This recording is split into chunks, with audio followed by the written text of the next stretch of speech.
नमस्कार श्रोते मित्र हो. कथारस सादर करीत आहे ज्येष्ठ साहित्यिक शंकरराव खरात लिखित कादंबरी गावचा टिनोपाल गुरुजी. प्रकरण 20.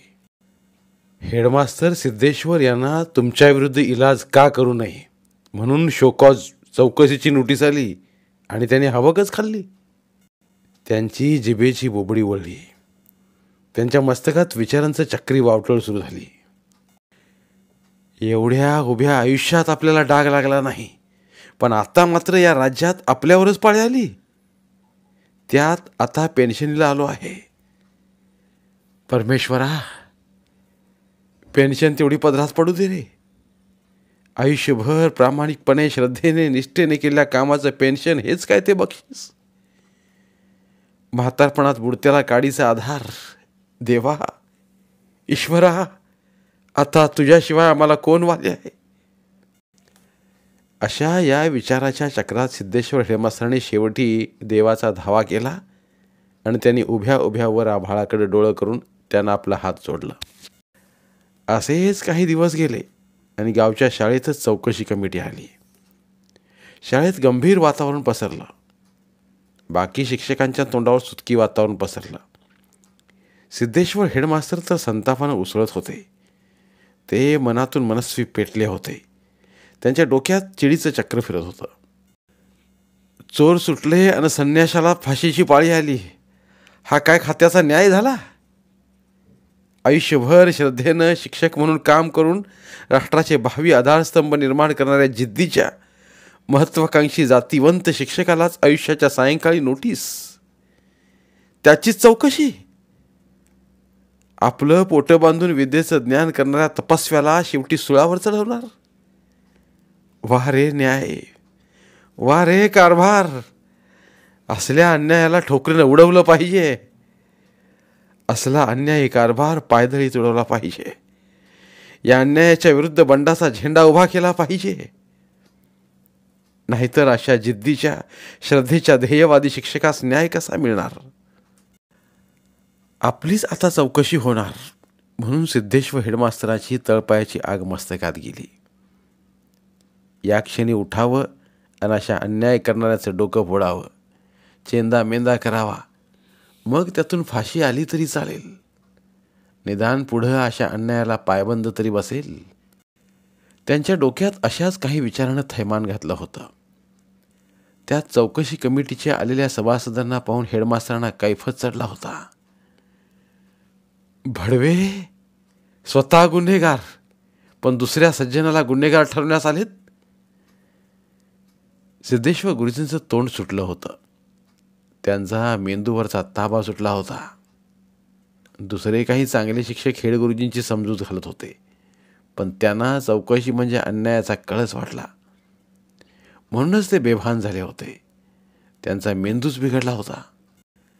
हेडमास्तर सिद्धेश्वर चौकशी कमिटीच्या पुढे हात जोडून उभे राहिले होते. त्यांचा चेहरा लाल झाला होता. त्यांच्या अंगात वीज शिरली होती. शिक्षणाधिकाऱ्यानं पहिला प्रश्न हेडमास्तरांना केला. गुरुजी, तुमच्या शाळेतल्या शिक्षकावर कंट्रोल नव्हता. हा पहिला प्रश्न ऐकताच हेडमास्तरांची जीभ लकलकली. त्यांनी जिभेचा पट्टा सुरू केला. साहेब, शिक्षकावर हल्ली हेडमास्तरांचा कंट्रोल नसतोच. त्यांच्यावर आजकाल पुढाऱ्यांचाच खरा कंट्रोल. आजचे शिक्षक हे पुढाऱ्यांच्या बोलावर ताल धरतात. त्यांना हेडमास्तर म्हणजे कुठल्या झाडाचा पाला असंच वाटतं.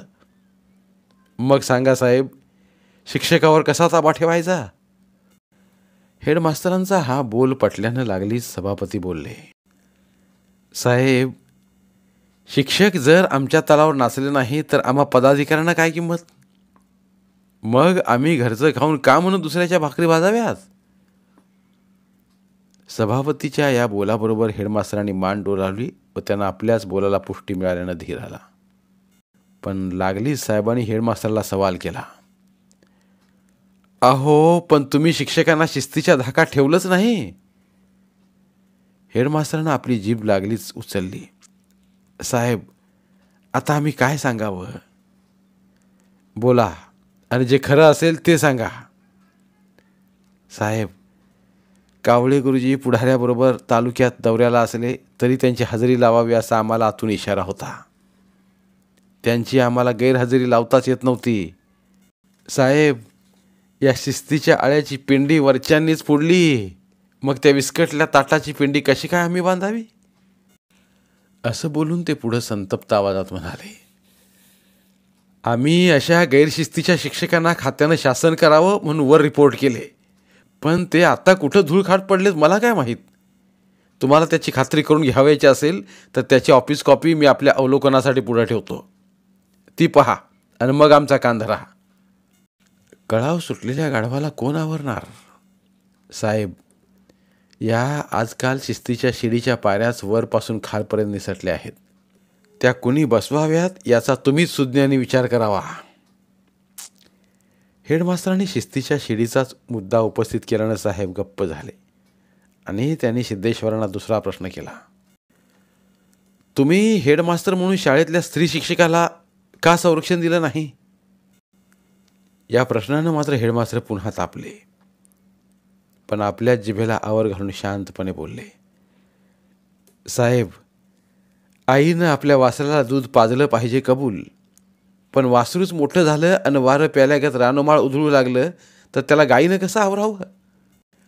अशा मोठ्या गैरशिस्तीनं उधळत असलेल्या जनावरांना तुम्ही शिस्तीचं कळावं घालायला पाहिजेत. साहेबांचा कडक आवाज. साहेब, हिरव्या चाऱ्यासाठी सोकावलेल्या वडाळ जनावराला कोण कळावं घालणार सांगा? हेडमास्तरांचा पण अधिक कडक आवाज. तो सभापतीमध्येच बोलले, आणि अशा म्हाताऱ्या गुरुजीजवळ कुठला हिरवा चारा हो? मग ते जनावर आमच्यासारख्याच्याच हिरव्या चाऱ्यावर डोळा ठेवणारच की. मग त्यांची काय चूक? सभापतीचा या बोलाचा हेडमास्तरांना आधार वाटला. तोच अधिकारी म्हणाले, अहो, पण तुम्ही एका गरीब गाईलाच कसायाच्या दारात बांधलं. तोच हेडमास्तर संतप्त शब्दात बोलले, साहेब, त्या कसायाला अशा गरीब गाया आपल्या दावणीला बांधायचं लायसनच वरनं मिळालं होतं. त्यावर त्याचा जोर चालत होता, म्हणूनच त्यानं आपली सुरी चालवली. पण त्याच्या विरुद्ध रिपोर्ट करून खात्यानं काय केलं ते सांगा. हेडमास्तरांनी हा उलटा सवाल केल्यानं अधिकारी पेचात आले आणि ते चेअरमन यांच्या तोंडाकडे टकाटका पाहू लागले. शिक्षणाधिकाऱ्यानं मग नोटीस वाचून पुढचा मुद्दा काढला. का हो गुरुजी, तुम्ही सकस आहार योजनेत खोटे हिशोब ठेवून या योजनेत अफरातफर केली, त्याचं काय? या प्रश्नानं हेडमास्तरांनी आपला हात सावरलं. त्यांच्या शब्दाला चिडीची पुन्हा धार आली. साहेब, या योजनेचे खरे हिशेब लिहून मी चिपाडागत वाळलो. या योजनेचा ज्यांनी फायदा घेतला ते पहिलवानागत तालीमबाजागत तयार झाले. त्यात मी कुठं काय अफरातफर केली? पण तुम्ही खोटे हिशेब लिहिले. साहेब, खरे हिशेब लिहिलेत. वरच्या बड्यांच्या दौऱ्यात किती कोंबड्या अंडी फस्त झाली याचा हिशेब मी लिहिला आहे. कुणाकुणाच्या घरी किती लोणी गेलं यांची पण मी हिशेबात नावं लिहिली आहेत. आणि कुणाकुणाच्या घरी गव्हाची पोती पोचली त्या पण साहेबांची नावं आणि पत्ते हिशेबात आहेत. असं रागाच्या भरात स्पष्ट बोलून हेडमास्तरांनी त्यांना उलट सवाल केला. तुम्ही आहे त्या हिशेबाचा ऑडिट करा. तो ऑडिट रिपोर्ट जाहीर करा. त्यात मला काय शिक्षा होईल ते अवश्य भोगीन, पण काय तो खरा प्रकार जगाला कळू द्या. इतकं स्पष्ट बोलल्यावर सगळ्याच कमिटी मेंबर्सचे चेहरे उतरले. त्यांनी माना खाली घातल्या. हेडमास्तर पुढं बोलणार तो चेअरमन झटकन म्हणाले, हा मुद्दा सोडून द्या, पुढचा मुद्दा विचारा. मग अधिकारी पण लटपटला व चपापल्या जिभेनं पुढचा प्रश्न विचारला. तुमच्या शाळेच्या मराठी 7वीचा निकाल 0 लागला, त्याची तुम्हाला का शिक्षा करू नये? या प्रश्नानं त्यांना बरं वाटलं. हाच प्रश्न मात्र हेडमास्तरांच्या डोक्यात सारखा घोळत होता. त्याला त्यांचं उत्तर तयार होतं, म्हणून ते आत एक बाहेर दुसरं असा विचार न करता कठोर शब्दात फाडफाड बोलले. याला तुमचं वरचं ऑफिस जबाबदार आहे. याला तुमच्या खात्याची धोरणं जबाबदार आहेत. याला तुमचे पुढारी जबाबदार आहेत. याला तुमच्या खात्याचे कार्यक्रम जबाबदार आहेत. शाळांची निव्वळ मंडई झाली आहे. त्यामुळे शिक्षण संस्थेतील पावित्र्य नष्ट झालं आहे. शाळेचा रिझल्ट 0 लागायला हे सर्व दोषी आहेत, जबाबदार आहेत.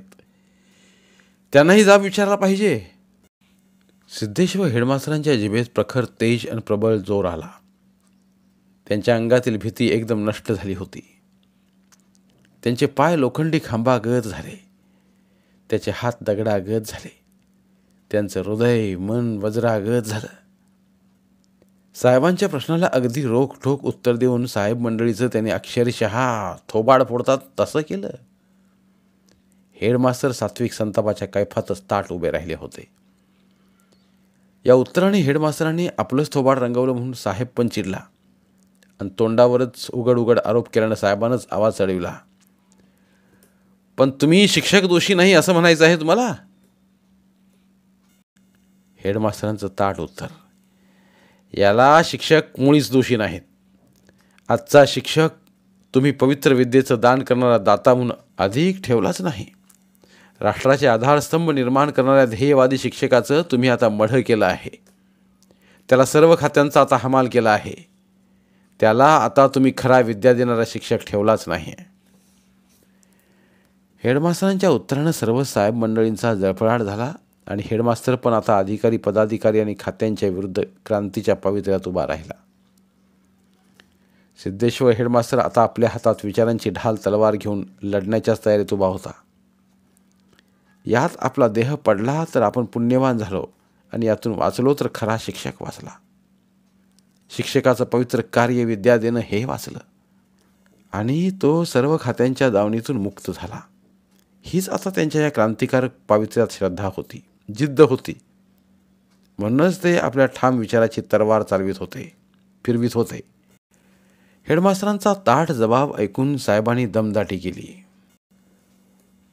म्हणजे हे बोलताय काय? आपण शुद्धीत आहात का? साहेब, मी पूर्ण शुद्धीत आहे. आपल्याला तोच प्रश्न मी उलट करू इच्छित नाही. हेडमास्तरांचं ठाम उत्तर. पण तुम्ही हे असे काय म्हणू शकता? तोच तोंडी गणित सोडविल्यागत हेडमास्तरांना सरळ उत्तर दिलं. साहेब, आजच्या शिक्षकांच्या माथी तुम्ही फॅमिली प्लॅनिंगचं कुटुंब नियोजनाचं काम मारलं. आमच्याकडं तुम्ही हायब्रिडचं काम दिलं. स्मॉल सेव्हिंग्ज ही कामं आमच्या बोकांडी मारलं. श्रमदानाच्या कामाचा तर शाळेच्या मुलांकडं मक्ताच दिला. आमच्याकडं कर्ज वसुलीची कामं दिली. समाजसेवा करायचं काम आता विद्यार्थ्याकडेच दिलं आणि ग्रामगौरवाची पण जबाबदारी आहेच. त्यात विविध उठाव कार्यक्रमांची अधिक भर पडली. मग साहेब बोला, आम्हाला सांगा, या सगळ्या कामाच्या व्यापातून चक्रातून आम्ही शाळेच्या मुलांना कधी शिकवणार? त्यांचा अभ्यास आम्ही कधी घेणार? अशानं शाळेचा रिझल्ट 0 लागला तर त्याला आम्ही मुळीच जबाबदार नाही. याला कोण जबाबदार आहे हे स्पष्टपणे सांगितलेलंच आहे. हेडमास्तराच्या तळातर रट्ट्यानं दणक्यानं अधिकारी विचारात पडला. तो विचार करू लागला. तो जवळच बसल्या सभापती व चेअरमन यांच्याकडे टकाटका पाहू लागला. त्यांनीही आबाळाकडे डोळे लावले. मग विचार करून शांतपणानं अधिकाऱ्यानं हेडमास्तरांना सरळ प्रश्न विचारला. मग आता रिझल्ट चांगला लागण्यासाठी काय केलं पाहिजे? मग काय हेडमास्तरांनी त्यांना रोखठोक उत्तर दिलं. शिक्षक हा शिक्षक आहे. विद्या देणं हेच त्याचं पवित्र कर्तव्य आहे. याच भावनेनं त्याच्याकडे पाहिलं पाहिजे. त्याला इतर कामांच्या ओझ्यातून बोजातून मोकळं केलं पाहिजे आणि शिक्षणाच्या पवित्र कार्यालाच त्याला जुंपलं पाहिजे. त्यातूनच तो राष्ट्राचे खरे आधारस्तंभ निर्माण करेल. सिद्धेश्वर हेडमास्तराची वाणी आता विजेसारखी लखलखत होती. ते निर्भीडपणे सडेतोडपणे बोलत होते. आणखीन काही उपाय? पुन्हा साहेबाचा सवाल. साहेब, मी खरं सांगू? खरं सांगा. साहेब, शिक्षकाला आता अनेक वरचे खालचे साहेब झालेत. त्याला पहिल्यागत एकच साहेब ठेवा. उदाहरण घेऊन खरं सांगायचंच तर एकाच नवऱ्याजवळ बाई सुखानं नांदते, सुखाने संसार करते, नाहीतर तिच्या संसाराची धूळदाण होते. अशीच आमच्यासारख्या शिक्षकांची अवस्था झाली आहे. हेडमास्तरांच्या या बोलण्याच्या अर्थानं साहेब आपलं डोकं खाजवू लागले. चेअरमन पण वर आकाशाकडे बघू लागला. सभापतीचे डोळे पांढरे व्हायची पाळी आली आणि ती कमिटी एकत्र डोकं करून बसली. हेडमास्तरांची चौकशी संपली. हेडमास्तर ताठपणे बाहेर आले. वाघमारे गुरुजींनी त्यांचे कडकडून मिठीच मारून अभिनंदन केले. इतर शिक्षकांच्याही चेहऱ्यावर टवटवी उमटली होती. मग सगळ्यांना हेडमास्तर म्हणाले, मी माझ्या मनात साठलेलं सगळं खरं उघडपणे बोलून टाकलं आहे. या चौकशीचा निर्णय काय लागेल ते लागो. मी आता माझ्या पेन्शनची मुळीच काळजी करणार नाही. मला यासाठी नोकरीतून काढलं तरी मी त्याची मुळीच फिकीर करणार नाही. कुठेही पोटासाठी 4 पाट्याला टाकाव्या लागणारच आहेत. मग त्या इथं टाकावयाच्या ऐवजी दुसरीकडे कुठंतरी टाकीन. पण जगताना मान सन्मानानं जगेन, स्वाभिमानानं जगेन. आणि तुम्हालाही हाच माझा सल्ला राहील. सिद्धेश्वर हेडमास्तर एवढंच बोलले आणि शाळेच्या पायऱ्या ताडताड उतरून सरळ आपल्या घराच्या वाटेला लागले. गुरुजी, गुरुजी, थांबा थांबा, असं वाघमारे आणि इतर शिक्षकांचे आवाज त्यांच्या पाठीमागे उठले. दुपार झाली होती. ऊन लागत होतं. मथुराबाई घारे आपल्या गावच्या एसटी स्टँडवर उतरली. हातात बॅग घेऊन ती उन्हात झपाझपा पावलं टाकत आपल्या मुलाच्या ओळीनं घरी चालली होती. एक एक घर मागं टाकत होती. आपलं घर तिला लांबूनच दिसलं. आपला बाळ आपल्याला दिसतोय का म्हणून तिनं आपली दृष्टी घरापुढच्या अंगणातल्या झाडाखाली लावली आणि मथुराबाई भराभरा पावलं टाकू लागली. तोच तिचा चेहरा टवटवला, आनंदानं फुलला. तिच्या डोळ्यात तेज आणि हर्ष उमटलं आणि ती वेगातच निघाली. तेवढ्यात घरापुढच्या अंगणातून बाळाचा आवाज उठला, आई, आई. आणि बाळ उन्हात धावतच आपल्या आईच्या आडवा पळाला. या हाकेनं मथुराबाईंचं हृदय भरून आलं. तिनं झपाट्यानं चटाचटा पुढं पावलं टाकली आणि हातातली बॅग बाजूला ठेवून पळत आलेल्या आपल्या मुलाला माझा बाळ असं म्हणून मोठ्या हर्षभरानं चटकन उचलून घेतलं व त्याचे पटापट मुके घेतले. त्याच्या मांडीवर मायेनं हात फिरवून त्याला म्हणाली, बाळा, तू उन्हातच खेळतोस? नाही आई, आपल्या दारात सावली आहे ना. मग उन्हात कसा खेळतोस? नाही, आता नाही खेळणार, असं म्हणून बाळ आईला म्हणतो. आई, तू माझ्याकडे आलीस? हो बाळा, मी आता तुझ्याकडेच असतो. आई, तू आता पुन्हा परत जाणार नाहीस ना? नाही रे बाळा, आता माझी बदली आपल्याच गावात झाली. मी आता परत जाणार नाही बरं. मथुराबाई असं बोलता तिचे डोळे अश्रूंनी भरले. तोच बाळानं तिच्या गळ्याला एकदम मोठ्या आनंदाने मिठी मारली. माझी आई, असं म्हणून तो आईला बिलगला. त्यावेळी मथुराबाईंच्या डोळ्यांतून अश्रू ओघळत होते. माझा बाळ, असं म्हणून ती त्याच्या पाठीवर मायेनं हात फिरवीत होती आणि आपले अश्रू पदरानं पुसत होती. धन्यवाद. आज इथे लेखक शंकरराव खरात लिखित गावचा टिनोपाल गुरुजी या कादंबरीच्या अभिवाचनाची सांगता होत आहे. पुन्हा भेटूया एका नवीन कादंबरीसह. आमच्या चॅनलच्या प्लेलिस्ट विभागात तुमच्यासाठी शेकडो कादंबऱ्यांचे ऑडिओ बुक्स उपलब्ध आहेत. तिथे प्रत्येक कादंबरीचे सर्व भाग एकत्रित मिळतील. त्यामुळे सध्या सुरू असलेल्या क्रमशः कादंबरीच्या पुढील भागासाठी वाट पाहण्याची गरज नाही. तुमच्या वेळेनुसार तुम्ही संपूर्ण कादंबरी सलगपणे ऐकू शकतात आणि साहित्याचा आस्वाद घेऊ शकता. कृपया आमच्या चॅनलच्या होमपेजवर जाऊन प्लेलिस्ट चेक करा आणि तुमची आवडती कादंबरी निवडा. धन्यवाद.